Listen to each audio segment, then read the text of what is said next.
Beat me and $200 million is yours. Richard glanced at Annie with amused curiosity. Well, he said lightly, you heard the offer. Annie shook her head immediately. No, sir. Her voice was soft, almost apologetic. Richard tilted his head. No? Annie looked down at her shoes before speaking again. I didn't mean to say anything before, she said. Daniel leaned forward slightly. You mean when you told me not to move the night? Annie nodded slowly. Yes, sir. Daniel chuckled. That little warning just saved my game. Richard gave a small laugh. More than saved it, he said. It cost me the whole match. The chessboard between them still held the final position. Daniel's queen stood beside Richard's trapped king. Annie quickly shook her head. No, sir. That wasn't me. Richard raised an eyebrow. Oh? I only said the move because it looked strange, she explained. I might have been wrong. Daniel smiled. But you weren't. Annie lowered her eyes again. I was just lucky. Sarah gently placed a hand on Annie's shoulder. She didn't mean any disrespect, Mr. Coleman, she said politely. She just spoke without thinking. Richard waved the concern away. Oh, I'm not upset. In fact, he looked entertained. He leaned forward slightly, studying Annie with interest. You saw a mistake in a chess game you weren't even playing, he said. That's impressive. Annie shook her head again. I don't really know how to play like you do. Daniel chuckled softly. She's modest too. But Annie continued honestly. I didn't beat you, she said to Richard. Mr. Brooks beat you. Daniel lifted his glass. I like this kid. Annie added quietly. I just said something that helped him. It could have been wrong. Richard watched her carefully. There was no arrogance in her voice, no excitement about the attention, no sign that she understood the strange situation unfolding around her. Richard leaned back again and crossed one leg over the other. Well, he said slowly, that's exactly why I want to play you. Annie's eyes widened. Oh. No, sir. Daniel laughed. Probably the smartest answer you'll hear today. But Richard only smiled wider. Why not? Annie answered without hesitation. I'm not good enough. You seemed good enough a few minutes ago. That was just luck, Annie said. Richard studied her for another moment. Then he spoke again. Do you know how much money $200 million is? Annie blinked. She didn't answer. Richard continued calmly. It's more money than most people see in their entire lives. He nodded toward Sarah. It's certainly more than your mother could ever save, even if she worked every day for the rest of her life. Sarah stiffened slightly, embarrassed by the attention. But Annie looked up at her mother. For a moment, the little girl seemed to be thinking very hard. She had watched her mother work late nights. She had seen her come home tired. She had heard quiet conversations about bills and rent and groceries. $200 million. She didn't fully understand the number, but she understood one thing. It was enough to change everything. Richard leaned forward slightly and rested his hands on the chess table. So, he said calmly, let's make it simple. He gestured toward the board. Beat me at chess. He paused. And $200 million is yours. Daniel shook his head, laughing quietly. You're insane. But Richard didn't take his eyes off Annie. Well? He asked. The little girl looked at the chessboard, then at her mother. Sarah didn't speak, but Annie could see something in her mother's eyes. The kind of hope that usually never visits people like them. Annie swallowed softly. Then she nodded. Okay, she said quietly. I'll try. Richard Coleman smiled. For the first time that afternoon, the real game had begun. For several seconds after Annie agreed to play, no one in the room moved. Richard Coleman leaned back slowly in his chair. The faint smile on his face remained, but it had changed slightly. Well, he said at last, clapping his hands softly once. Looks like we have a game. Daniel Brooks let out a low laugh from across the room. I still can't believe this is happening, he said. You're actually about to play chess with the housekeeper's kid for $200 million. Richard shrugged. Money only matters if you're afraid to lose it. Daniel lifted his glass and took a sip of bourbon. I'll remember you said that. Richard leaned forward and began resetting the chessboard. One by one, the pieces returned to their starting squares with quiet clicks against the polished wood. White pieces facing Annie, black pieces facing him. He glanced up. Have you ever played on a board like this before? Annie shook her head gently. No, sir. Her voice was calm, but her hands rested quietly in her lap as she looked down at the chessboard.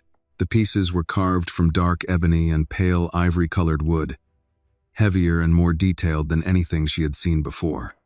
The knights were shaped like small horses with carved manes. The rooks looked like miniature castle towers. Daniel stepped closer to the table, folding his arms. "Well," he said, "this might be the most expensive chess game in American history." Sarah still stood near the wall, watching carefully. She didn't understand chess very well, but she understood something else. The room had changed. The air felt heavier now, as though something important had quietly stepped into the space between the two players. Richard gestured toward the board. "Go ahead," he said. "You can take white."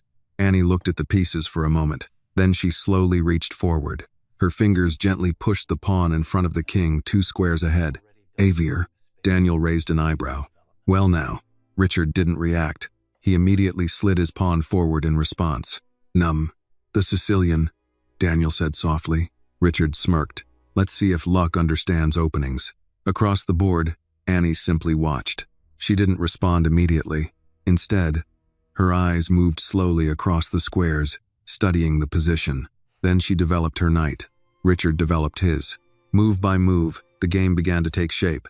At first, Richard played quickly, confidently. He had played thousands of games in his life. Chess tournaments in college, friendly matches with investors, late-night games during long negotiations. But Annie moved differently. She didn't rush. Every move came after a moment of quiet thought. Her fingers sometimes hovered above a piece before choosing another. 5 moves passed, then 8. Daniel slowly leaned forward. His expression had changed. Richard noticed. "What?" he asked. Daniel shook his head slightly. "Nothing yet," but his eyes remained on the board. Richard made another move. Annie responded. Another, then another. Finally, Daniel spoke again. "She's controlling the center." Richard looked up. "You're joking." Daniel pointed quietly. "Look." Richard's eyes dropped back to the board. For the first time since the game started, he paused longer than a second. It was subtle, but noticeable, because until that moment, he had been moving almost instantly. Across the board, Annie sat still, waiting patiently. To her, the room had faded away. The giant mansion, the expensive furniture, the billionaire sitting across from her. None of it mattered now. There was only the board. Richard finally moved his bishop. Daniel tilted his head slightly. "Interesting." Annie studied the new position. Then she moved her knight. Daniel let out a quiet breath. "Well, I'll be..." Richard looked up sharply. "What?" Daniel pointed again at the board. "She's not just moving pieces." Richard looked down again. This time his eyes moved slower, from one square, to the next, to the next. He leaned forward slightly. For the first time since the game began, Richard Coleman was no longer smiling. Across the room, Sarah noticed. She didn't know exactly what was happening on the board, but she recognized the look on Richard's face. It was the same look she had seen on businessmen visiting the house before. The moment when confidence turns into concentration. 10 more seconds passed. Then Richard made his next move. Across the board, Annie looked carefully at the new position. Outside, the wind rustled through the maple trees. Inside, the grandfather clock ticked softly. Daniel spoke again, this time barely above a whisper. "You know what the strange thing is?" Richard didn't look up. "What?" Daniel watched Annie quietly. "She's not playing like someone guessing." Richard's eyes stayed on the board. The silence grew thicker. Then Annie reached forward and made her next move. Daniel blinked. Then he laughed quietly. "Well," he said softly, "that's something." Richard looked down at the board again, and this time, he saw it. The game was no longer simple. It was no longer amusing. And for the first time that afternoon, Richard Coleman realized something unexpected. The person sitting across from him might actually be a real opponent. If this moment surprised you, please like the video and share your thoughts in the comments. Tell us where you are watching from. And do not forget to subscribe to the channel for more powerful stories like this. Across the room, the golden sunlight continued fading into evening, and the game had only just begun. Richard Coleman did not like being surprised. In business, surprise usually meant someone had hidden a number, buried a risk, or lied about the terms. In private life, surprise usually meant inconvenience. He had built his career by staying 3 moves ahead of everyone else, by seeing patterns before other men even noticed they were standing inside one. That was why the feeling now was so unpleasant. He sat in his leather chair, eyes fixed on the chessboard, studying the latest position Annie had created with a calm that no longer looked childish to him. The board had changed in a way he had not expected. Nothing dramatic, Nothing flashy. No reckless attack. No foolish early sacrifice. Just a quiet, disciplined structure. Her pieces were placed with a kind of natural logic, as if they had found the squares where they were always meant to stand. Daniel Brooks, still leaning near the fireplace with his bourbon glass in hand, watched the board and let out a low whistle. "That," he said, "is not luck." Richard did not answer. He moved a pawn. The piece clicked against the board with more force than he intended. Across from him, Annie lowered her eyes, studying the new position with the same focused stillness she had shown from the first move. She did not fidget. She did not glance at the adults for approval. She did not seem impressed by the room or the man sitting across from her. The chessboard held all of her attention, and somehow that unnerved Richard more than open confidence would have.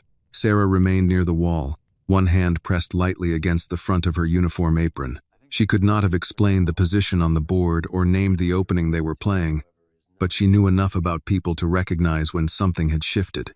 Richard's posture had changed. He was no longer lounging. He was sitting forward now, elbows close, jaw tighter than before.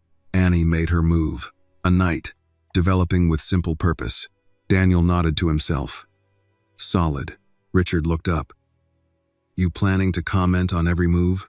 Daniel shrugged. "Only the good ones." Richard gave him a dry look, then returned his attention to the board. He tried to remind himself what this was. A game. An unusual little scene in his own house. An interruption to an ordinary afternoon. The daughter of his housekeeper had seen a tactical idea. That was all. Sharp eyes, good instincts, nothing more. But the board refused to support that comforting explanation. He played his bishop, probing at her kingside structure. Annie's response came after a pause long enough to show she was thinking, but not so long that it felt uncertain. She moved a pawn, modestly, almost invisibly, and yet the move took away one of the squares Richard had intended to use 2 turns later. Daniel laughed softly. Richard looked up again. "What now?" "You know exactly what now," Daniel said. "She saw your plan." Richard gave a faint, humorless smile. "That implies I only had one. Today, it seems you did." Sarah looked from one man to the other, then back to Annie. She had seen Annie stare at chessboards before, at the library, and once in the folding chairs after a church fundraiser. But this was different. At home, Annie sometimes used bottle caps and buttons as pieces across the kitchen table, whispering to herself and replaying games she had only watched once. Sarah had always found it strange and beautiful. A gift she could neither explain nor afford to develop. A memory rose in her mind, now one winter evening months earlier. The radiator hissing in their apartment. The smell of tomato soup on the stove. Annie arranging pennies in neat rows on the table. "What are you doing, baby?" Sarah had asked. "Fixing the mistake," Annie had answered without looking up. "What mistake?" "The one the man made in the library." Sarah had laughed then, tired from work, not understanding that Annie had carried another man's unfinished game in her head all afternoon. Now, watching the child across from Richard Coleman, she felt something close to fear, but braided tightly with pride. On the board, Richard exchanged a pair of pawns and leaned back slightly, trying to create the impression of ease. "So tell me something, Annie." She looked up briefly. "Yes, sir. Where did you learn this?" Annie looked back down at the board. "I watch." Daniel smiled. "I asked her that too." Richard considered her answer. "Just watch?" "Yes, sir." "No lessons?" "No, sir." "No coach?" "No, sir." The room fell quiet again.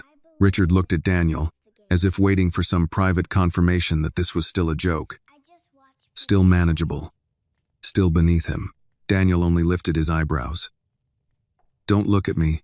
I'm just enjoying the show." Richard exhaled through his nose and made another move, this one more ambitious. He pushed a central pawn forward, challenging her position more directly. Annie did not respond at once. The evening light had grown softer now, deepening from gold into amber. It touched the side of her face and caught in the polished black pieces on Richard's side of the board. Somewhere beyond the room, a door closed gently in another part of the house. The grandfather clock in the hallway marked the quarter hour. Annie studied the board, then moved her bishop. Daniel straightened. Richard's eyes narrowed. The move was quiet, but it changed everything. Not immediately. That was what bothered him. It didn't attack his queen. It didn't threaten a cheap trick. It simply improved her position in a way that suggested she understood what the board would look like later. He leaned forward and began calculating. If he traded there, she would recapture. If he pushed the pawn, she would take.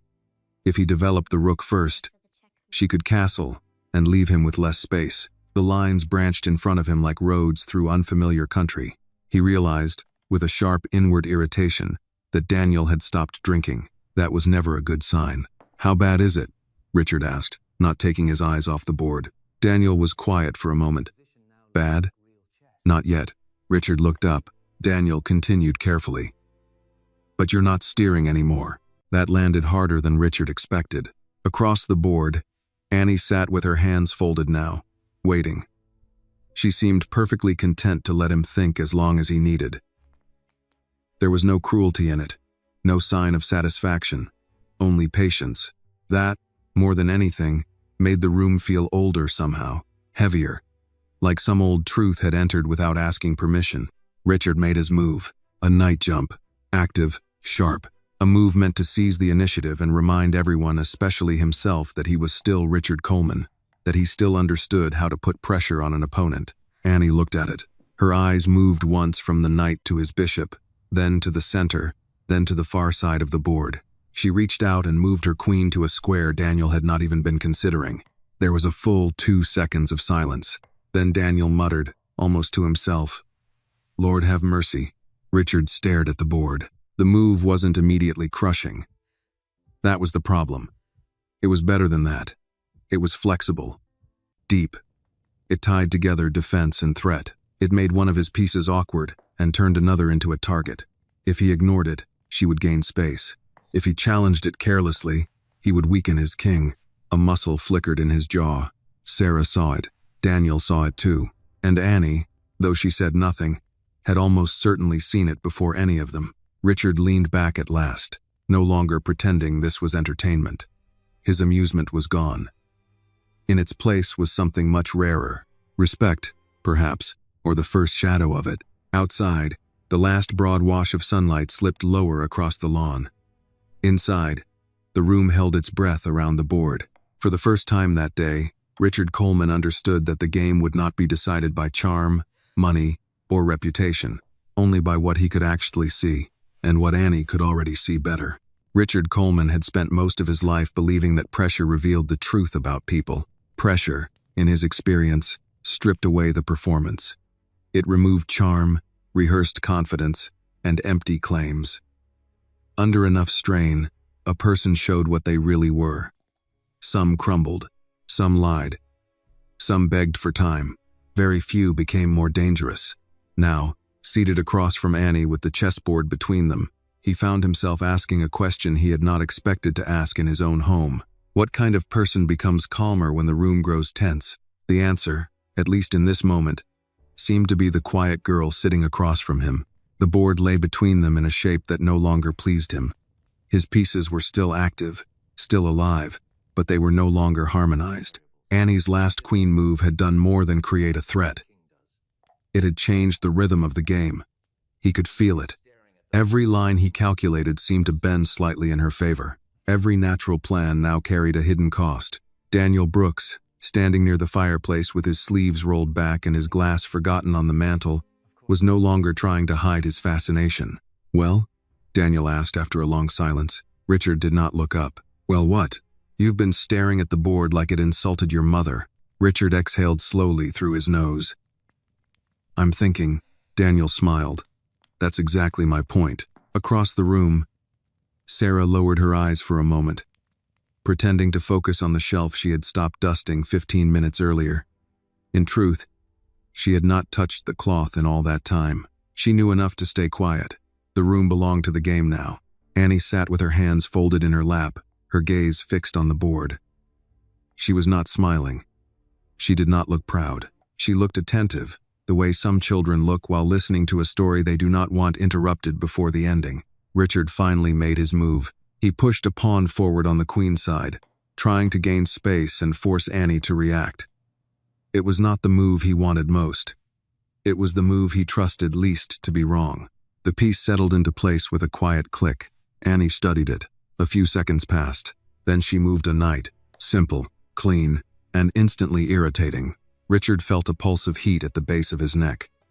Her move did not attack anything directly, but it strengthened the squares around the center and opened a future lane for her bishop. It was the kind of move experienced players respected because it did not ask for applause. It merely improved everything. Daniel let out a low whistle. "She's building," he said. Richard gave him a flat look. "You planning to narrate the whole collapse?" Daniel lifted both hands lightly. "Only if it becomes historic." Sarah glanced at Annie. Building. That word lodged in her heart, because that was what her whole life had been. Building with too little. Building a home in a small apartment with second-hand furniture and thrift store lamps. Building meals from whatever was on sale. Building dignity in a world that often confused poverty with failure. Building a child's future one long shift at a time. And now Annie was building something here too, on a board of black and white squares inside a house where they were usually expected to leave no mark at all. Richard leaned forward again. He developed his rook, finally castling and bringing his king to relative safety. It should have felt stabilizing. Instead, it felt late. Annie responded by castling as well. Daniel nodded. "Good, very good." Richard frowned. "You sound proud." "I am," Daniel said without apology. "I respect anyone who knows what they're doing."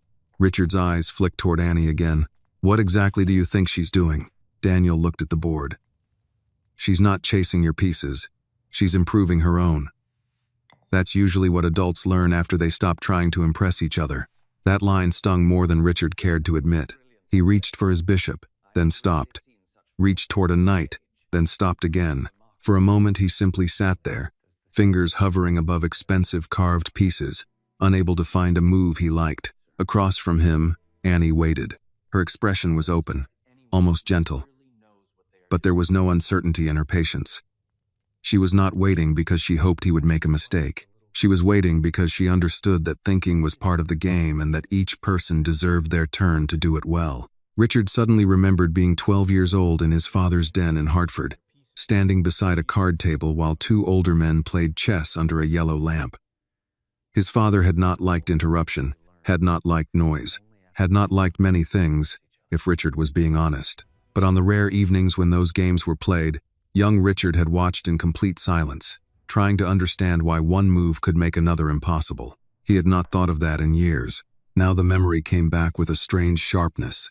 He chose a move at last, a bishop retreat. Practical, defensive. Daniel's eyebrows rose. "That's not your style." Richard kept his voice even. "Today isn't my usual day." "No," Daniel said quietly. "It isn't." Annie leaned in, studying the new arrangement. Her eyes moved from one side of the board to the other, lingering only briefly on Richard's king. Then she reached out and advanced a pawn near the center. Not far, just one square. But that one square challenged his bishop, restricted his knight, and hinted at pressure still to come. Richard looked at the board for several seconds, then laughed once under his breath. Daniel heard it. "What's funny?" Richard sat back slightly. "The fact that I know exactly what she's doing. And I still don't like it." Daniel smiled. "That's called being outplayed." Richard did not respond. Sarah, watching from the wall, felt something tighten in her throat. She had come into this room expecting only embarrassment, some rich man's joke, some harmless little test that would end with polite laughter and a reminder that the world had its place for everyone. But now that script was breaking apart in front of her eyes. She remembered the first time Annie had asked why some people had so much more than others. They had been in line at the grocery store. Annie was younger then, staring at a magazine cover with Richard Coleman's face on it, beside the headline, "The Men Building America's Future." "Does he know us?" Annie had asked. Sarah had almost laughed. "No, baby. Then how does he build our future if he doesn't know us?" Sarah had never found a good answer. Now that same man sat across from her daughter, struggling to solve a problem that had a small, quiet face and knew how to wait. Richard straightened in his chair and made another move, this time more assertive. He pushed a pawn toward Annie's king side, opening a possible line for attack. It was a practical try, but also a message. He was not finished. He still intended to dictate something before the evening was over. Annie's eyes narrowed just slightly. She considered the move. Then, without hurry, She slid her bishop to a square that connected her rooks, protected a weak point, and placed a silent kind of pressure down the long diagonal toward his side of the board. Daniel actually laughed out loud this time. Richard looked up sharply. "What?" Daniel pointed at the board. "You're trying to start a fire, and she just moved the walls." The room fell quiet again. Richard stared, because Daniel was right. Every aggressive thought Richard had formed in the last 3 moves now seemed less promising. Her coordination was better. Her pieces spoke to one another. His still felt like talented strangers forced into the same room. He looked at Annie, then back at the board. A strange thought passed through him, unwelcome, but undeniable. This was no longer about proving whether she belonged at the table. She did. The question now was whether he could survive what she might do next. Outside, evening deepened. The light beyond the windows softened to copper and rose, and the trees along the drive moved in the wind like old witnesses nodding to one another. Somewhere in the kitchen, a dishwasher started its low mechanical hum. The ordinary sounds of the house continued, but inside the living room, time seemed to slow around the board. Annie tucked one hand beneath the table and rested the other lightly near her pieces. Richard studied the position again. He saw the weakness on his dark squares. He saw his bishop's limited future. He saw that one careless exchange could leave his king with too little cover. And most of all, he saw that Annie had guided the game into exactly the kind of middle position. Strong players preferred quiet on the surface, dangerous underneath. Daniel's voice came low and thoughtful now, stripped of humor. "Richard." Richard did not look up. "What?" "You might want to stop treating this like a story you control." Richard's jaw tightened, but he did not disagree, because the truth, plain as the board between them, had become impossible to ignore. Whatever happened next, it would not happen because Richard Coleman allowed it. It would happen because Annie saw it first. By the time the first lamps inside the Coleman estate switched on automatically, Richard Coleman had stopped hearing the room. The soft mechanical click of the lighting system, the faint hum from the kitchen. Even Daniel's occasional comments from beside the fireplace seemed farther away now, as though they belonged to another part of the house. Richard's attention had narrowed to the chessboard and to the increasingly uncomfortable fact that Annie was no longer simply holding her own. She was guiding the game, not boldly, not theatrically, but with the kind of quiet discipline that made every careless move expensive. Richard sat forward in his chair, forearms resting on his thighs, studying the position with the seriousness of a man who had finally accepted that he was not entertaining a child. The board had entered that dangerous phase. Strong players respected most the middle game, where structure mattered, patience mattered, and one small misjudgment could quietly become irreversible. Across from him, Annie sat just as she had from the start, still, attentive, unbothered by the size of the room or the wealth of the man on the other side of the table. The amber light from the standing lamps touched the side of her face and gleamed softly against the polished white pieces in front of her. Sarah watched from near the doorway, both hands clasped tightly now. She had long since forgotten the dust cloth draped over the table behind her. Part of her wanted to step in, to end the whole strange scene, to remind Annie that they still had a busier world waiting outside this mansion, a small apartment, dinner to warm, laundry folded on the couch. But another part of her, deeper and quieter, knew better. Something rare was happening, and rare things should not be interrupted. Richard reached out and moved his knight. It was an active move, one intended to challenge Annie's control over the center and free his pieces for counterplay. Under normal circumstances, it would have been exactly the kind of practical, energetic decision that kept pressure on an opponent. Annie studied it for only a few seconds. Then she exchanged, knight for knight. The trade simplified part of the board, but not in Richard's favor. Her remaining pieces became easier to coordinate, while one of his bishops now lacked the support it had depended on. Daniel let out a low breath. "That's clean," he said. Richard did not look up. "Do you ever stop talking?" "Not when something interesting is happening." Richard ignored him and began calculating again. He had expected fear from Annie by now. At the very least, hesitation. Even experienced adults grew nervous when a game turned serious. Their breathing changed. Their hands betrayed them. Their choices got louder, less careful. But Annie was becoming more composed as the position deepened. That troubled him, because pressure was supposed to reveal weakness. Instead, pressure seemed to be sharpening her. Annie made another move, a rook to an open file. Daniel straightened immediately. "Oh, that's good." Richard's eyes lifted to the board's center, then to the file she had claimed. The move looked ordinary at first glance. That was its danger. It gave the rook activity, supported a future pawn push, and increased pressure on one of his backward pawns all at once. He leaned back slightly. For the first time since the game began, he felt the unpleasant sensation of being behind without being lost. That was often the worst stage. Not enough trouble to surrender. Too much trouble to dismiss. Sarah noticed the change in him too. She had cleaned Richard Coleman's office often enough to know the difference between his moods. There was the polished public charm he used with donors and magazine reporters. There was the clipped impatience he used with employees when numbers disappointed him. And then there was this quieter thing, the controlled silence that settled over him when he realized a situation was no longer bending to his will. She had rarely seen it, and never because of Annie. A memory came to her then, sudden and sharp. Annie at the kitchen table last spring, moving paper squares Sarah had cut from an old cereal box. "What are those?" "Chess pieces," Annie had said. "They look like paper." "They are paper." Sarah had laughed. "Then how do you know which one is which?" Annie had looked up with that serious little face of hers and answered, "Because they move different."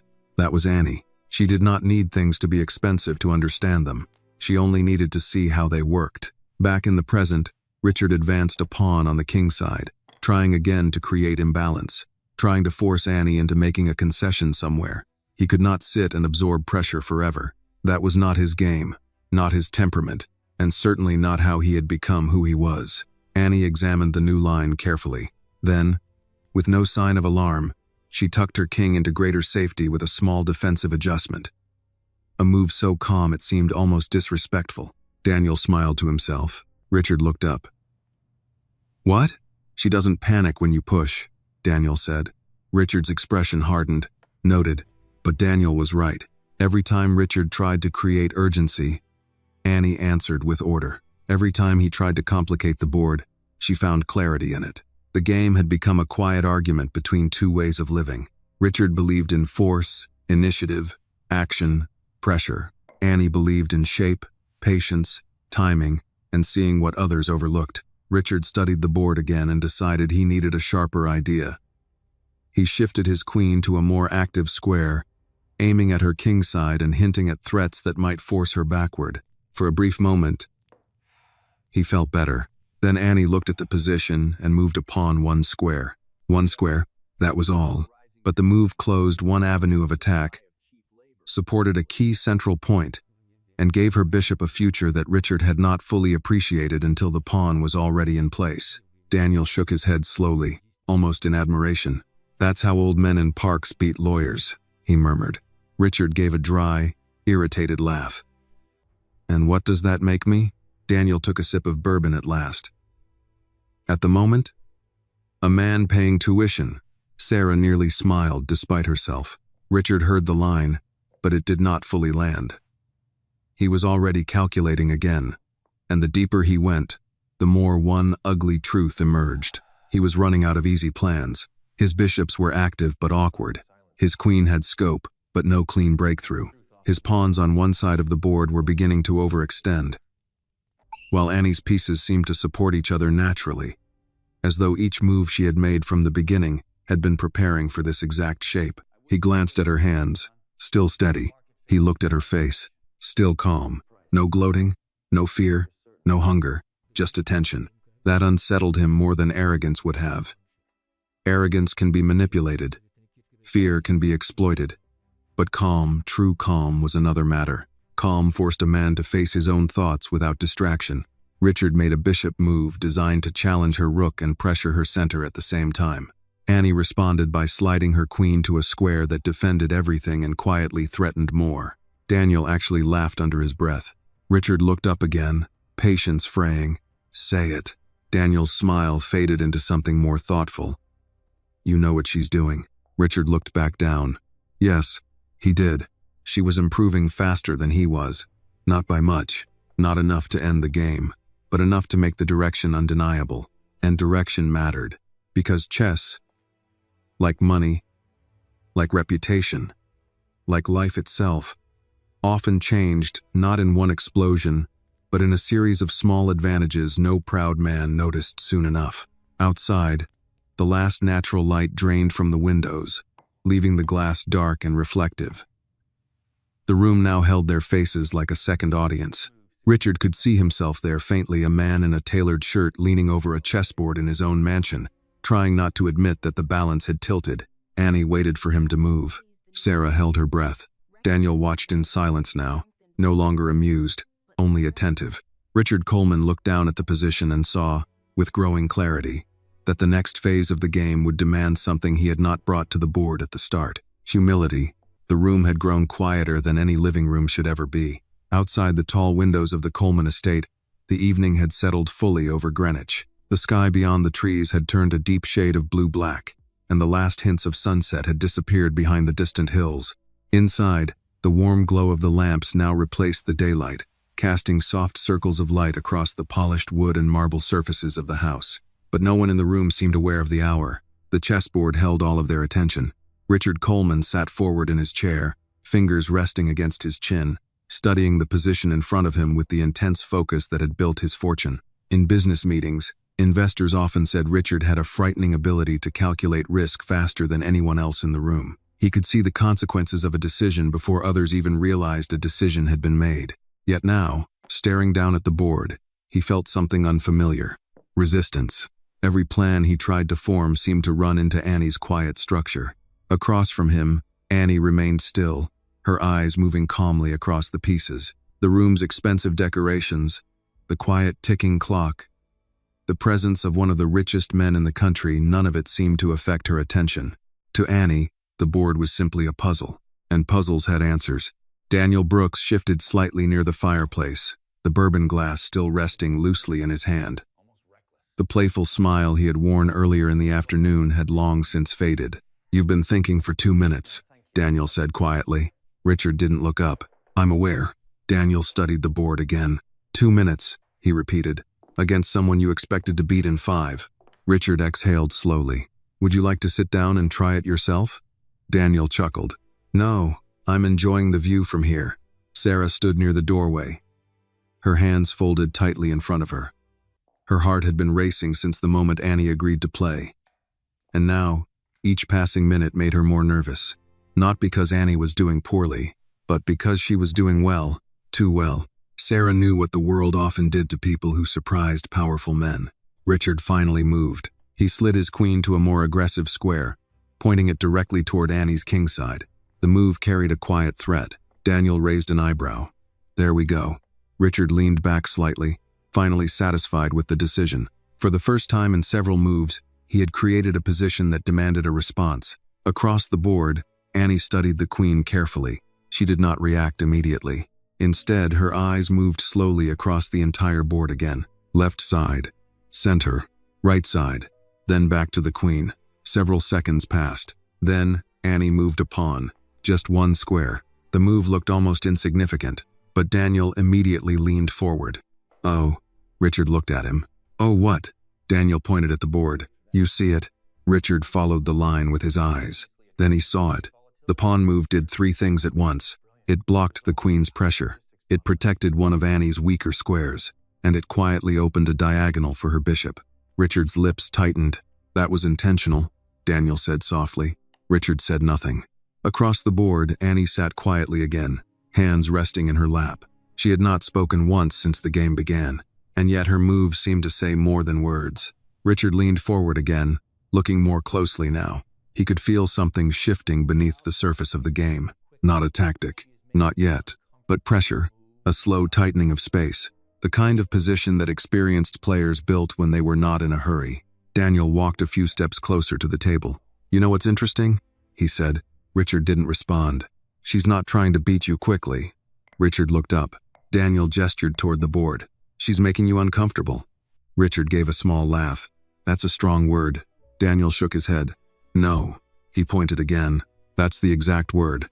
Richard studied the board again. He hated admitting it, but Daniel wasn't wrong. Every move Annie made seemed to remove one more comfortable option from the position. Another pawn advanced, another square controlled, another small improvement, none of it dramatic, but all of it deliberate. Richard reached for his rook and shifted it to a more active file. An aggressive move, a signal that he intended to fight for space again. Annie watched the rook. Then her eyes moved to the center of the board. Her fingers gently lifted a knight. She placed it on a square that attacked two of Richard's pieces at once. Daniel actually laughed this time. "That's nasty." Richard frowned. "It's a fork." Daniel nodded. "A good one." Richard leaned forward again. The position had grown sharper now. If he moved the wrong piece, he would lose material. But if he retreated too passively, Annie would gain even more control over the board. The balance had changed again. Across the room, Sarah noticed the silence. Not the ordinary quiet of concentration, but the kind that appears when a room realizes something important. Richard Coleman was no longer playing casually. He was fighting. Annie waited calmly for him to decide. The billionaire studied the board for nearly 30 seconds. Then he moved his bishop, escaping the fork but conceding a small positional weakness. Daniel nodded slowly. "Safe move." Richard glanced at him. "You say that like it's a bad thing." Daniel smiled slightly. "In chess, sometimes the safe move is the one that means you're behind." Richard ignored the comment. Across the board, Annie studied the new position. Then she did something unexpected. She leaned forward slightly, not to move, just to look more closely. Her eyes traced a line across the board, from her rook, through the center, toward Richard's king. Daniel noticed it too. His eyebrows lifted slowly. "Oh." Richard saw the line a moment later. His expression changed, because Annie wasn't just improving her position anymore. She had started to see the future of it. 3 moves ahead, maybe 4. The kind of vision that separated casual players from serious ones. Richard sat back slowly in his chair. For the first time that evening, he spoke quietly. "Where did you say you learned this game?" Annie looked up at him. "I watch people play." Richard studied her face. Then he looked back down at the board. And for the first time since the challenge had begun, a new thought crossed his mind. $200 million suddenly didn't feel like a joke anymore. Richard Coleman did not speak again for nearly a minute after Annie's quiet answer. "I watch people play." The sentence should have sounded simple. Innocent, even. But it stayed in the room with surprising force, as if it had exposed something larger than chess. Richard looked down at the board again. He had spent years surrounding himself with polished resumes, elite schools, and men trained to sound impressive in glass conference rooms. Talent, in his world, usually arrived dressed correctly and introduced itself with references. It came with degrees, recommendations, and fees. It did not usually stand across from him in a plain yellow sweater, speaking softly and moving pieces with the patience of an old master. Yet there it was. The board did not care where a person lived. It did not care whose child they were. It only rewarded what was true. Daniel Brooks remained near the fireplace, one hand tucked into his pocket now, the other still holding the bourbon he had mostly forgotten to drink. He had stopped trying to sound amused. The mood of the room no longer allowed it. What had begun as an absurd challenge had become a serious contest, and everyone there knew it. Even Sarah, especially Sarah. She stood near the doorway with her shoulders slightly stiff, watching every move without fully understanding the language of the game. But she understood the emotional shape of it. She understood what it meant to see a person underestimated until the moment the truth became too obvious to dismiss. She had known that feeling herself, not on chessboards, but in offices, in waiting rooms, in school meetings where people heard her job title before they heard her voice. Now her daughter sat across from Richard Coleman, and the man who usually made others uncomfortable had begun to look uncomfortable himself. On the board, Richard considered the line Annie had begun to suggest with that last quiet look of hers. His rook had activity, yes. His queen still had scope, but his king's position had become less comfortable than he liked, and Annie's pieces were finally starting to point in the same direction. That bothered him, a lot. He chose a practical move, sliding his H-pawn 1 square to give his king a little breathing room and blunt the diagonal she had opened. It was not ambitious. It was not sharp. It was insurance. Daniel noticed that immediately. "Careful," he said softly. Richard looked up. "You have a problem with breathing room?" Daniel gave a slight smile. "No. Just noticing that you're the one taking it." Richard's jaw tightened. Across the table, Annie studied the new position. The move had removed one immediate possibility, but it had also created a small weakness around one of the dark squares near his king. She did not react outwardly. She simply kept looking. Then she moved her rook, not with a flourish, not dramatically. Just one controlled slide to the center, where it joined her queen and bishop in quiet coordination. Daniel exhaled through his nose. "That," he said, "is unpleasant." Richard said nothing, because it was. Not losing. Not yet. But unpleasant in the way a tightening tie is unpleasant. In the way a long silence at a dinner table is unpleasant. In the way a question is unpleasant when a man already suspects the answer. Richard leaned in closer and began calculating again. If he exchanged rooks now, he would ease some pressure. But at the cost of giving Annie a cleaner file for her queen. If he ignored her build-up, he risked letting her control too much of the center. If he tried to counterattack on the queen side, he might simply be racing too slowly. He hated positions like this. They required humility before they required brilliance. And humility had never been his favorite discipline. A memory flickered through him, then college. Late one winter night, a cramped dorm room smelling of pizza and cold air. A classmate across from him at a cheap folding table. Richard had been losing that game too. Slowly, positionally. The sort of loss that made a man feel stupid before the checkmate even arrived. He had knocked over his king in irritation and said something arrogant about wasting time on small games. The classmate, a scholarship student from Detroit, had looked at him and said, "Small games tell the truth about big men." Richard had never forgotten the sentence. He had simply chosen not to live by it. Now, staring at Annie's rook in the center of the board, he felt that old line come back with unwelcome clarity. Daniel took another step closer. "You're late on one side, exposed on the other, and she's improving faster than you are." Richard looked up with a cold expression. That sounded rehearsed. "It wasn't," Daniel said. "I'm just being honest." Richard glanced at Annie. "And what do you think?" For the first time in several minutes, Annie looked up from the board to meet his eyes. "I think," she began, then stopped. Richard waited. She lowered her gaze again. "I think I should keep looking." Daniel let out a soft laugh. That may be the most respectful answer anyone has ever given while quietly strangling another person's position. Sarah almost smiled despite the tension in her chest. Annie studied the board again as Richard made his next move. He activated his queen more aggressively now, sliding it toward the king side to create the appearance of threats, perhaps even some real ones. It was a move of experience, one intended to muddy the waters, to force Annie to defend and maybe, just maybe, to rush. But Annie did not rush. She saw the queen, she saw the line behind it, and then she made the first move of the night that visibly changed the room.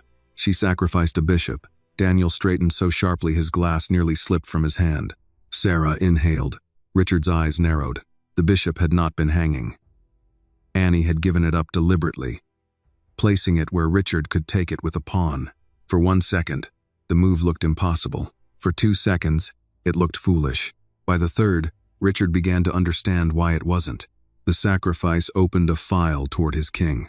It dragged one of his pawns out of structure, and most dangerously, it cleared a line for her queen and rook to work together with startling force. Daniel whispered, almost to himself, "Good Lord." Richard did not move. He looked at the bishop, then at Annie, then back to the bishop. "Did you mean that?" he asked quietly. Annie looked at the board. "Yes, sir." There was no pride in the answer. No trembling either. Just certainty.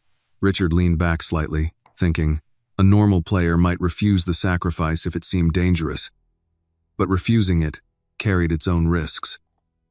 The bishop now sat deep in his territory, active, irritating, and strategically poisonous. If he did not take it, Annie would continue building with initiative. If he did take it, he would accept the complications she had prepared. Daniel broke the silence. "You know what the worst part is?" Richard did not look up. "I can guess. She knew you'd have to think about taking it, which means she probably already calculated both versions." That sentence landed like a stone dropped into still water, because Richard knew Daniel was probably right. He looked again at the board, at the bishop, at the file opening toward his king, and in that moment he understood something that had not been true when this game began. He was no longer deciding whether Annie belonged at the table. He was deciding whether he was brave enough to enter the position she had prepared for him. Outside, the trees bent gently in the dark beyond the glass. Inside, the lamps burned warm and steady, casting the room in a softness that only made the tension sharper. Sarah stood motionless. Daniel did not breathe too loudly. Annie waited with her hands folded near the edge of the table. Richard Coleman reached toward the sacrificed bishop, then stopped, then reached again. The game had crossed into deeper water now, and everyone in the room knew it. For several long seconds, Richard Coleman did not move. The bishop Annie had placed deep inside his position sat on the board like a quiet accusation. It did not attack immediately. It did not threaten checkmate, but it changed the geometry of the position in a way that could not be ignored. Richard leaned back slowly in his chair. In business negotiations, he had often done this same thing: lean back, create space, let silence work. People filled silence with mistakes. They rushed. They spoke too soon, but Annie did not rush. Across the chessboard, she simply waited. Daniel Brooks lowered his glass slowly onto the mantel. "Interesting," he said softly. Richard glanced at him. "That's the word you chose?" Daniel nodded toward the board. "You were expecting a child's game." Richard returned his eyes to the bishop. "And now?" Daniel shrugged. "Now it looks like a chess game." The room grew still again. Sarah's eyes moved from Richard to Annie and back again. She did not understand sacrifices or diagonals or positional play, but she understood risk. The way Richard stared at the board told her that something dangerous had appeared. Richard leaned forward again. He studied the bishop more carefully. If he ignored it, Annie would strengthen her attack and the bishop would remain like a splinter inside his position. If he captured it, he would open lines toward his king. Either choice carried consequences. He looked up at Annie. "You're offering material," he said. Annie nodded slightly. "Yes, sir. You know I can take it." "Yes, sir." Richard tapped one finger lightly on the table. "And you still played it." "Yes, sir." Daniel gave a quiet chuckle. "That's confidence." Annie shook her head gently. "No." Richard's eyes narrowed. "No." Annie looked back down at the board. "It just seemed like the right move." Daniel smiled. "That may be the most dangerous sentence in chess." Richard exhaled slowly. Then, after one last calculation, he reached forward and captured the bishop. The pawn moved. The bishop disappeared from the board. For a moment, nothing happened. Then Daniel leaned closer. "All right," he murmured. "Let's see it." Annie's eyes moved across the board. Her sacrifice had done exactly what she intended. The pawn that captured the bishop now sat one square farther forward, weakening the shield around Richard's king. The diagonal toward that king was open, and her queen and rook were already aligned toward the center. Annie moved her queen, not quickly, not dramatically, just one square. But the move changed the position completely. Daniel inhaled sharply. "Oh." Richard saw it a second later. The queen now attacked two weaknesses at once. If Richard defended one, the other would fall. He leaned forward again, calculating rapidly. "Clever," he said quietly. Across from him, Annie said nothing. Sarah felt her heart beating harder now. She had seen Annie concentrate before. The look was familiar. But seeing it here, across from a man like Richard Coleman, felt almost unreal. Richard slid his rook across the board to defend one of the threats. Annie responded immediately. Her rook advanced. Now both of her heavy pieces aimed directly toward Richard's king. Daniel gave a low whistle. "She's opening the highway." Richard did not answer. The board was no longer quiet. The position had transformed into something sharp and dangerous. Richard's king was not yet under attack, but the attack was clearly coming. He studied the board again, trying to find counterplay. There had to be something. A tactical resource, a defensive trick, a trade that would simplify the position. He finally advanced a pawn in the center, trying to challenge Annie's structure and create breathing room. Annie watched the pawn move. Then she leaned slightly forward for the first time since the sacrifice. Her eyes traced several lines across the board. Daniel noticed. "So," he said softly, "you see it too." Richard looked up sharply. "See what?" Daniel pointed. "That." Richard followed the direction of Daniel's finger. Then he saw it. An attacking sequence. Not immediate, but very real. Annie could bring her knight forward, then her queen, then possibly her rook. Each move would tighten the pressure around his king. Richard sat back slowly. The room felt smaller now. The game had moved beyond curiosity, beyond amusement. It had become dangerous. Across the board, Annie lifted her knight.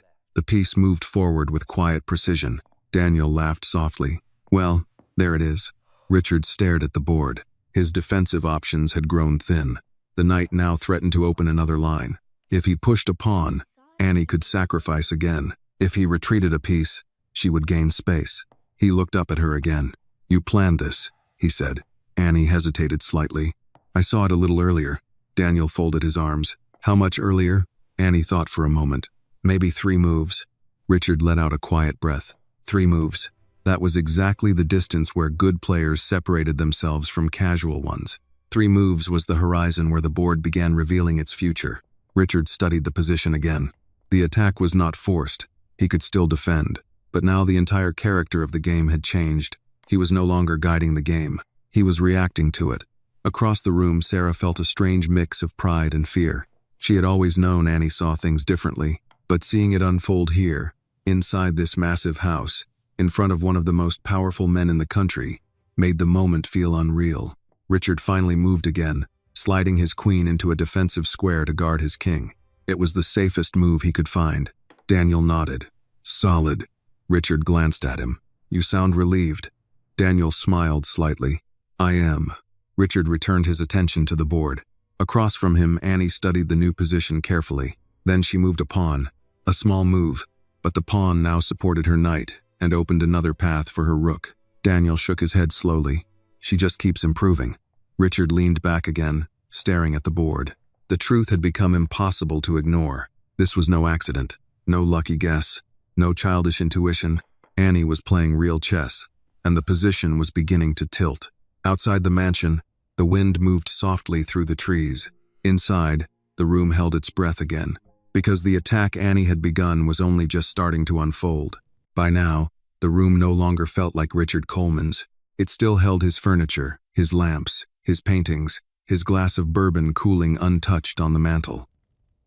It still carried the quiet authority of wealth in every polished surface and carefully chosen object. But the atmosphere had shifted so completely that ownership no longer seemed to matter. The room belonged to the game, and the game, little by little, had begun to belong to Annie. Richard sat very still, staring at the board as if it had changed shape while he wasn't looking. In a way, it had. Positions did that sometimes. They crossed a hidden line. One moment they looked manageable, the next they seemed to reveal an entirely different truth. His king was not under direct attack yet, but the pressure around it had become undeniable. Annie's rook had found activity. Her queen had better coordination. Her knight sat forward like a patient witness waiting to testify. Daniel Brooks, who had long since stopped pretending any of this was amusing, stood with his arms folded and his face turned toward the board. He had seen enough high-level chess over the years to recognize the difference between danger and disaster. This was still danger, but it was growing. Richard made a move at last. He slid a bishop back toward the center, a defensive retreat that also opened a line for his rook. It was careful, practical, and slightly bitter in character, the sort of move a man made when he no longer believed in attack but still hoped to survive with dignity. Daniel nodded once. Reasonable. Richard did not look at him. "You sound surprised I'm still capable of that. I'm surprised you're willing to admit you need it." Across the board, Annie lowered her eyes and studied the new arrangement. The bishop's retreat had strengthened one part of Richard's position, but it had also surrendered something else. Initiative. He was no longer asking the questions. He was answering them. That mattered, because Annie had always been good at seeing what happened after people chose the wrong answer. Sarah watched in silence near the doorway, her fingers pressed together so tightly that the tips had gone pale. She could feel the emotional direction of the room now, even without understanding every move. Richard was defending. Annie was advancing. Daniel, who had started the afternoon as a spectator to a rich man's joke, was now watching with the solemn attention of someone witnessing a truth unfold. A memory came to Sarah, then summer heat. The public library. The old air conditioning rattling overhead. Annie standing beside a table where 2 retired men played chess every Thursday morning. One of them, Mr. Lewis, had looked up and said, "Your girl sees the board before the board knows what it is." Sarah had smiled politely, not really knowing what to do with that kind of praise.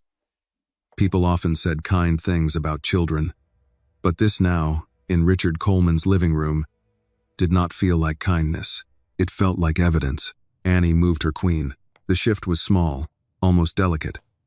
Yet the effect on the position was immediate. Her queen now lined up with the rook more clearly, and one of Richard's defensive pieces was suddenly overloaded, doing too many jobs at once, protecting too many weak points. Daniel let out a soft breath. That's uncomfortable. Richard saw it instantly. If he defended the bishop, the rook became vulnerable. If he guarded the rook, a weakness near his king would deepen. If he traded queens under the wrong circumstances, Annie's rook and knight would still carry enough activity to leave him in a cramped endgame. He leaned forward and pressed a thumb lightly against his lower lip, thinking. The lamps cast a warm amber light over the board, making the black pieces seem darker and heavier than before. The windows behind Annie had turned into mirrors now, reflecting the room back onto itself. In the glass, Richard could see a faint image of his own posture, head lowered, shoulders slightly drawn in, the stance of a man working harder than he wanted anyone to know. He made another move. This time it was his rook, shifting across to protect the back rank and challenge Annie's control over the file. It was better than the bishop retreat, more active, more like him. Daniel nodded again. Better. Richard finally looked up. Am I allowed your approval now? Daniel gave a thin smile. I'm not approving. I'm observing. Across from them, Annie studied the rook. She did not touch a piece right away. Instead, she looked at the center first, then the king side, then back to the rook. Her gaze always moved that way, never to the obvious threat alone, but to the whole shape around it. That was the part that disturbed Richard most. She did not react like inexperienced players reacted. She didn't fixate. She connected. At last, she reached forward and moved a pawn, just one square, and Daniel closed his eyes briefly. Richard frowned. What? Daniel opened them again and pointed at the board. She just made your rook sad. Richard followed the line. The pawn move supported her knight, challenged the structure in front of his king, and limited the squares his rook could use if the position opened. It was not a tactical blow. It was worse. It was preparation. Richard leaned back and stared at the board in silence. Say it, Daniel said quietly. Richard kept looking down. No, then I will. Richard said nothing. Daniel's voice stayed calm.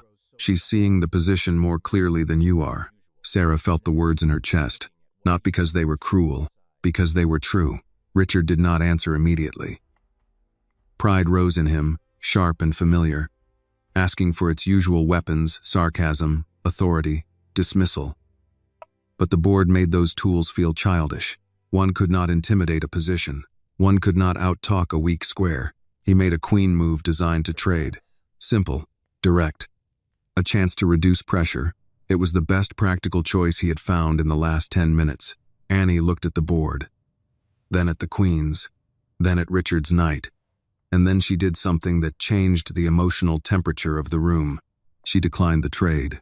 Not recklessly, not with showmanship. She simply stepped the queen aside to a better square, keeping pressure, keeping the initiative, and quietly implying that she preferred the more complicated position because she understood it.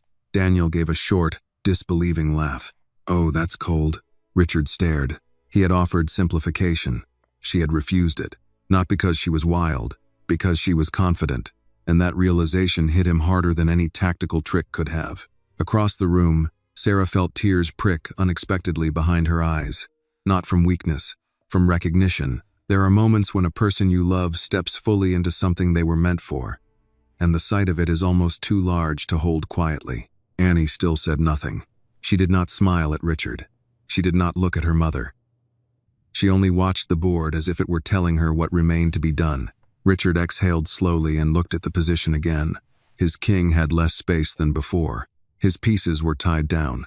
His attacking chances had faded into defensive obligations. He was not lost, not yet, but he had entered a kind of chess every proud man hates, the kind where survival starts to feel like confession. Outside, the wind brushed the dark trees beyond the glass.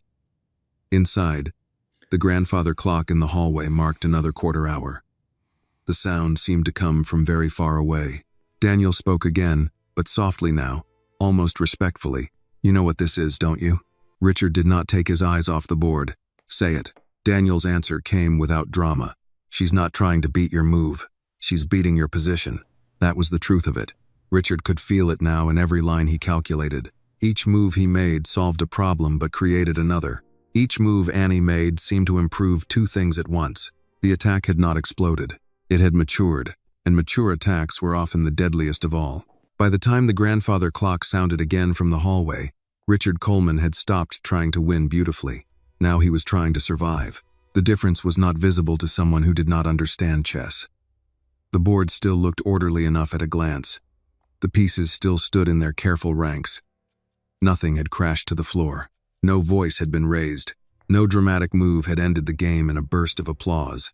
But Daniel Brooks could see it, and, without knowing the language of the board, Sarah could feel it. Richard's shoulders had changed first. Earlier, he had leaned back like a man amusing himself. Then he had bent forward like a man solving a puzzle. Now he sat with the rigid stillness of someone holding together a structure that had begun to crack in places no one else could yet see. Across from him, Annie remained composed. The room's warm lamplight rested softly on the side of her face, and her white pieces seemed almost to glow against the walnut board. She still did not look triumphant. She did not look eager. She looked attentive, like a person listening closely to something others kept interrupting with noise. Richard studied the position and finally moved his queen again. He brought it closer to his king, sacrificing ambition for defense. Daniel noticed immediately. "You've pulled her back." Richard did not look up. "I'm reorganizing." Daniel gave a quiet, almost sympathetic smile. That's one way to describe it. Richard ignored him. It irritated him that Daniel had become the voice of the room, naming every shift he would rather leave unnamed. But annoyance was a luxury the board did not permit him at the moment. He was defending a weakened kingside, a passive bishop, and a rook that had activity only in theory. Annie's pressure was not overwhelming, but it was constant. The kind of pressure that made a proud man spend all his energy proving he was not under pressure. Annie studied his queen retreat for several seconds. Then she moved her knight, not forward this time, back, a calm, accurate repositioning that improved her control over the center, protected a key square near her king, and threatened to reroute the knight toward an even stronger post later. Daniel gave a soft laugh, though there was more respect than amusement in it now. "She's not chasing anything," he said. "She's just making the whole board belong to her." Richard's eyes flicked up. "Do you ever hear yourself?" "Yes," Daniel said. "That's how I know when I'm right." Sarah watched Annie's hand return quietly to her lap. There was something in that small movement that touched her more deeply than she expected. Annie did not pounce. She did not hurry. She simply improved. Sarah had spent years living that way herself, making what she could better, little by little, without praise and without witness, straightening what others ignored, protecting what mattered with whatever strength she had left. Maybe that was why the game no longer looked like a game to her. It looked like the difference between people who had always been given room and people who had learned to create it. Richard leaned over the board and saw that Annie's knight retreat had made several of his ideas weaker at once. A queenside expansion now carried more risk.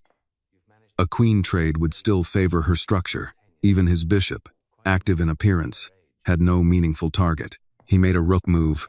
It was practical and a little grim, bringing the rook to a more defensive square on the back rank while also guarding an entry point Annie had been preparing to use. Daniel nodded once. "Necessary." Richard did not answer. Annie considered the move, then advanced a pawn in the center. One square, another small tightening. Daniel looked up toward the ceiling for a moment and let out a breath. There it is again. Richard's expression hardened. "What?" "She takes space and patience at the same time." Richard looked back down. The pawn move attacked nothing immediately, yet it changed the position in a dozen quiet ways. It reduced his bishop's mobility. It supported her rook. It hinted at opening lines only when it would suit her. Most irritating of all, it gave her a future while leaving him with maintenance. He was no longer playing for advantage. He was playing against accumulation. That kind of chess was exhausting. A memory rose in him then, unwanted and sharp, his first year building the company. Sitting in a small office with borrowed chairs and a door that stuck in humid weather. An older investor had looked over his projections and said, "Young man, your biggest problem isn't ambition. It's contempt. You think everyone slower than you is stupid." Richard had disliked the man instantly, even more because, sometimes, The criticism had landed close to truth. Now, across from Annie, with the board turning slowly against him, he felt the old sting of being measured accurately. Daniel moved away from the fireplace and came to stand a little closer to the table. He no longer held the bourbon. He had set it aside. "This is where people usually panic," he said quietly. Richard looked up. "Is that advice?" "No. Observation." His gaze shifted to Annie, but she doesn't seem to do that. Annie did not respond. She was still watching the board. Richard made another move bishop to a more active diagonal, a practical attempt to improve at last instead of merely patching weak spots. It was one of the better moves he had found in some time, and he knew it the moment he played it. Daniel saw that too and gave the smallest nod. Good. For the first time in several minutes, Richard felt a flicker of relief. Then Annie looked at the bishop. She looked at the diagonal. She looked at the back rank. And she moved her queen. The piece slid into place with a soft click that seemed much louder than it should have been. Richard stared. Daniel went very still, because the move carried a threat that could no longer be answered with general ideas. It was specific now. Concrete. Annie's queen now coordinated with her rook in a way that pointed directly at the fragile dark squares around Richard's king. One inaccurate defense, just one, and the position would tip from unpleasant into dangerous in a hurry. Richard leaned forward sharply. For the first time in the game, he spoke without smoothness. "Did you see that before I moved the bishop?" Annie looked up at him, then back at the board. "Yes, sir." The answer settled over the room like a verdict. Sarah closed her eyes for half a second. Daniel turned his head slightly and studied Richard instead of the board. He had known this man a long time. He had seen him win negotiations, intimidate rooms, and turn uncertainty into confidence, with nothing but posture and timing. But this was different. Richard had finally met the rare thing money could not insulate a man from, a truth he had not prepared to hear. He began calculating faster now. Queen blocks, rook lifts, emergency exchanges. Every line seemed to hold together for a move or two, and then fray at the edges. Annie's pieces were coordinated. His were busy. Busy pieces always looked active until the moment one realized they were only overworked. He found a move at last. A queen block. Ugly, but necessary. He played it. Daniel exhaled. Still alive. Richard sat back slowly. "I intend to remain that way." Annie studied the position. She did not smile at the success of her attack or show disappointment that the first wave had been met. Instead, she looked at the board with the same expression she had worn from the beginning. Calm, searching, almost patient enough to be kind. Then she moved her rook, just one square, and Richard understood at once that she was not finished. The first attack had forced concessions. This next phase would ask whether those concessions were enough. Outside, the estate grounds lay under full dark now, the trees barely visible beyond the reflective glass. Inside, the lamps glowed warm and steady over a room that had ceased to be comfortable for anyone in it. Richard looked at the board and saw something he had avoided admitting all evening. He was no longer trying to outplay Annie. He was trying not to be outplayed completely. The move Annie made with her rook was so small that, to anyone passing the doorway, it would have looked meaningless. A single square, no dramatic capture, no flourish, no announcement. Yet the effect on Richard Coleman was immediate. He stared at the board and felt something cold move through his chest, because the rook move did not simply continue the pressure. It refined it. It brought Annie's pieces into even greater harmony, tightened control over the open line, and created the kind of threat strong players feared most, not the obvious one, but the one that left too many weaknesses to cover at once. Daniel Brooks saw it just after Richard did. His brows lifted, then slowly settled. "Oh," he said under his breath. "That's very good." Richard did not answer. He was calculating too quickly now to waste time on words. His queen still held one important defensive square. His rook guarded the back rank. His bishop, though awkward, at least blocked one dangerous diagonal, but Annie's rook move had changed the order of problems. If he defended one point, another became vulnerable. If he traded in the wrong sequence, the position would open in a way that favored her more active pieces. Across the board, Annie sat perfectly still. She had not changed at all. That was what made the moment so unsettling. Richard had changed. Daniel had changed. Even Sarah, standing quietly near the doorway, had changed. But Annie remained exactly what she had been from the first move onward. Attentive, calm, and uninterested in drama. Sarah watched Richard's face closely now. She had worked in his house long enough to know that he hated being watched when he was uncertain. Yet tonight he could not avoid it. The board itself was watching him. Daniel was watching him. And though Annie's expression held no cruelty, her silence had become its own kind of witness. A strange thought came over Sarah then. All these years she had entered this home through the side door. She had cleaned rooms no guest ever saw, folded towels no one thanked her for folding, wiped fingerprints from glass no one else even noticed. She had spent so much time making herself small inside other people's comfort that she had almost forgotten what it looked like when Truth entered a room and took up space. Now Truth sat at the chessboard in a yellow sweater. Richard finally made a move. He shifted his bishop again, this time not to improve it, but to remove it from a tactical line Annie had prepared. It was a defensive maneuver, careful and a little desperate, and he knew the moment his fingers left the piece that it would not solve his position. It would only delay the next question. Daniel nodded once. "You bought yourself a move." Richard looked up sharply. "That's all anyone ever buys in chess." Daniel's face softened, the humor leaving it entirely. "Sometimes that's true," he said. "Sometimes a move is enough." He glanced back at the board. "And sometimes it isn't." Annie studied the new arrangement for a while. The bishop had stepped away from immediate danger, but in doing so it had abandoned another square. Richard's king was still not in direct check, but the structure around it had begun to resemble a house repaired too many times in the wrong places. Every fix had weakened something else.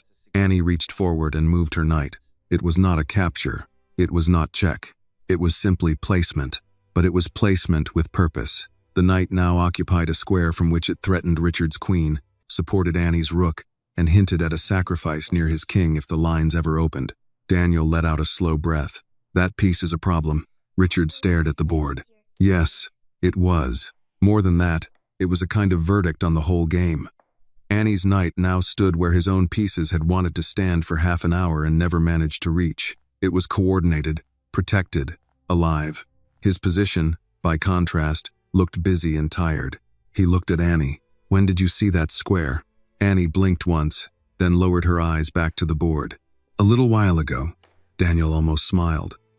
"That's becoming my favorite answer." Richard leaned back and rubbed his thumb slowly against the edge of the chair's armrest. In negotiations, this was the moment he usually turned the table, introduced a fact no one else had anticipated, reframed the deal, forced the room to react to him. But the chessboard offered no such stagecraft. He could not charm a knight off a strong square. He could not intimidate a rook into becoming passive. He had to play, and he was running out of good ways to do it. He found one line that looked practical: queen trade. If he could simplify now, he might still limp into an endgame where his experience mattered more than the pressure Annie had built. The position would remain unpleasant, but at least it might become calculable again. He slid his queen forward to offer the exchange. The room went still. Daniel folded his arms tighter. Sarah felt her breath catch, and Annie looked at the queens for a long moment. Then, just as she had before, she declined. But this time she did not merely step aside. She stepped forward. Her queen moved to a square that kept the pressure, protected the knight, attacked a pawn near Richard's king, and suggested a future check if the lines opened correctly. It was a fearless move, though not reckless, and it changed the room more than any check would have. Daniel actually laughed once in disbelief. "She's saying no to peace," he murmured. Richard stared at the board so hard his eyes began to burn, because that was exactly what Annie had done. He had offered simplification. She had refused it again, not out of arrogance, out of understanding. She believed in the position more than he did. That realization hurt more than the tactical implications. Sarah's eyes filled suddenly, though she kept her face still. She thought of all the times Annie had been quiet, because the world did not make room for children like her to speak. All the times teachers had mistaken silence for absence. All the times Sarah herself had swallowed anger to protect a paycheck. And now Annie, without raising her voice once, was refusing what a powerful man wanted because she could see something better. Richard made the only defensive move he trusted. He brought his rook across, tightening his back rank and reinforcing the square Annie's queen now eyed. It was narrow. Technical survival. Nothing more. Daniel nodded. Still holding. Richard gave a cold smile. "You keep sounding disappointed. Daniel looked at him steadily. No, just honest. Annie looked at the new setup, then slowly moved a pawn on the opposite side of the board. Richard frowned. At first he did not understand. Then he did. The pawn move created a second front. Nothing immediate. No crash. No spectacle. But it fixed one of his pawns on a dark square, limited the retreat of his bishop, and prepared a file that Annie could open later if the kingside pressure alone did not break through. Daniel shook his head, almost admiringly. She's not attacking one weakness, he said. She's teaching them to know each other. Richard did not respond. He saw it now too. The position was no longer merely tense. It was mature. That was the most dangerous stage of all. An immature attack can be repelled. A flashy attack can burn out. But a mature position, one built with patience, improved move by move, and guided by clear understanding, does not need to rush. It can wait while the other side slowly runs out of air. The grandfather clock sounded again from the hall. The note rolled through the mansion and faded. No one moved except Richard, whose fingers hovered over a piece and then withdrew. He looked at the board, at Annie's queen, at the knight deep in his territory, at the rook controlling the file, at the second front quietly forming on the other side. Then he looked, finally, at Annie herself. She met his eyes only for a second. There was no triumph there, only stillness, and that stillness told him more plainly than any boast could have done. She already knew the game was entering its final truth. The house had grown so quiet that even the soft ticking of the grandfather clock sounded louder than usual. Richard Coleman sat motionless in his chair. For the first time that evening, he was not calculating variations. He was simply looking. The chessboard in front of him had become something different from the elegant game he had started an hour earlier. It no longer felt like a contest between two players testing skill or pride. It felt more like a map of decisions, some wise, some careless, leading to a place he had not expected to reach. Across the board, Annie sat exactly as she had since the first move. Still, patient, watching. The room's warm lamplight reflected softly off the pieces, making the white ones seem brighter than before. Annie's queen stood deep in the center. Her rook controlled the open file. The knight she had planted earlier still occupied its powerful square, supported by quiet pawns that had crept forward one square at a time throughout the game. Richard looked at his own position. His king had space, but not safety. His rook was tied down. His bishop was active in theory but trapped by responsibility. And his queen, once the proud centerpiece of his attack, had been reduced to guarding weaknesses. Daniel Brooks spoke softly from near the fireplace. Well, it was the only word he said, but it carried enough meaning to fill the room. Richard leaned forward again, resting his elbows on the table. He studied the board for nearly 30 seconds. The position had reached that rare moment where a chess player no longer searches for clever ideas. He searches for truth. And truth on a chessboard can be merciless. He moved his rook. It was the only move that prevented immediate disaster. The rook slid across the back rank to reinforce his king and guard against the pressure Annie's pieces had built. The move was careful, necessary, and deeply defensive. Daniel nodded once. That holds, for now. Richard did not answer. Across from him, Annie leaned slightly closer to the board. Her eyes moved slowly across the position. The rook, the queen, the knight, then Richard's king. The silence stretched longer. Sarah watched from the doorway with tears quietly gathering in her eyes. She did not try to wipe them away. She had long ago learned that some moments in life were too large to interrupt with embarrassment, and this was one of them. Annie finally reached forward. She lifted her knight. The piece moved 2 squares forward and 1 to the side. The knight landed with a quiet click. Daniel froze. Richard's eyes widened slightly, because the move had not simply attacked a piece. It revealed something much deeper. The knight now threatened a discovered attack from Annie's rook. At the same time, her queen suddenly lined up with Richard's king. Richard leaned closer to the board. His mind raced through the lines. If he moved the queen, the rook would break through. If he moved the rook, the knight would create a fork. If he pushed a pawn, the diagonal would open. He followed the variations again, and again, and again. Every line ended the same way. He leaned back slowly. The truth had finally arrived. Daniel whispered the word before Richard could. Mate. Sarah covered her mouth softly. Richard stared at the board. He had seen thousands of chess positions in his life, but this one carried a strange weight. The checkmate was not loud. It was not dramatic. It was simply unavoidable. He looked up at Annie. She was not smiling. She was not celebrating. She was just waiting, respectfully, as if she understood that accepting a truth sometimes required time. Richard looked back at the board once more. Then he did something he had rarely done in his entire adult life. He touched his king, gently, and laid it down on its side. "I resign." The words were quiet, but they filled the room. Daniel let out a long breath. "Well, I'll be damned." Sarah's tears finally fell freely down her cheeks, but Annie did not move. She simply looked at the board one last time, making sure the game was truly over. Then she looked up.